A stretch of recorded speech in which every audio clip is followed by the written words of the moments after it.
Para mí lo más difícil fueron los tratamientos, porque prácticamente todos los personajes de Pentiment interactúan con los protagonistas y en esos diálogos se aprecian bastante bien características que afectan a la traducción, como son edad, carácter o la clase social sobre todo, porque es un juego ambientado en el siglo XVI.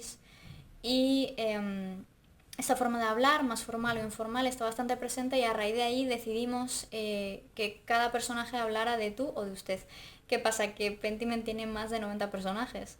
Nosotros por suerte teníamos un chat de Skype para comunicarnos y ahí decidimos hacer una lista con cada uno de los personajes y a su lado se hablaba de tú o de usted.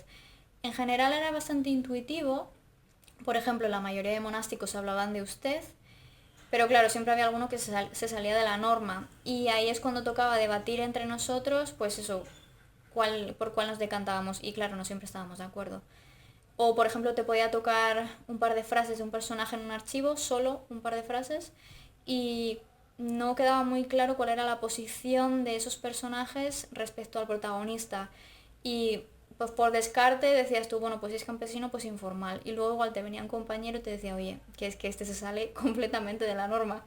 Y entonces tocaba avisar al revisor, decidir si podíamos cambiarlo, si la cambiábamos, no lo cambiábamos, si ya era muy tarde. Hola a todos.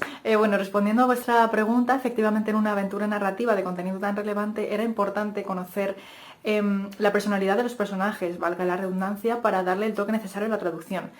Hay que decir que el lenguaje en este juego era bastante informal, lo cual resultaba raro porque estamos acostumbrados a un lenguaje más arcaico en series y películas históricas. Y la verdad es que nos costaba no arcaizar porque pegaba mucho con el contexto, pero bueno, el inglés no tenía ninguna marca histórica, así que nos tocó ceñirnos al uso del tú y el usted y nos desprendimos completamente del voseo. Diría que la mayor dificultad de este proyecto ha sido por una parte la cantidad de texto y por otra la localización de las líneas en los PDF de diálogos que nos mandaba el cliente.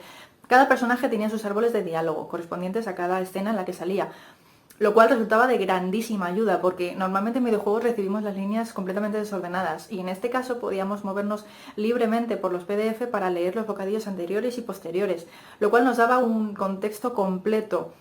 Y ese es el marco del entendimiento, el contexto, lo que te hace decidirte por una palabra o por otra, o saber si un personaje ha muerto o sigue vivo, dependiendo de, en este caso, el acto del juego. Y a todo esto contribuyó que pudiéramos comunicarnos durante todo el proceso.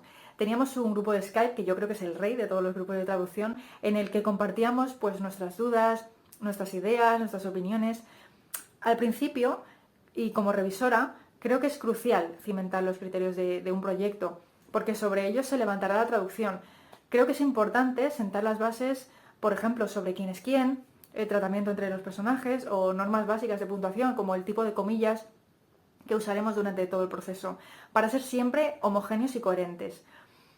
Al final, tal y como afirmáis en la pregunta, el diálogo y la historia priman en este juego y la cantidad de texto era ingente, pero de verdad creo que la comunicación y la organización ayudaron en enorme medida al proceso de la traducción.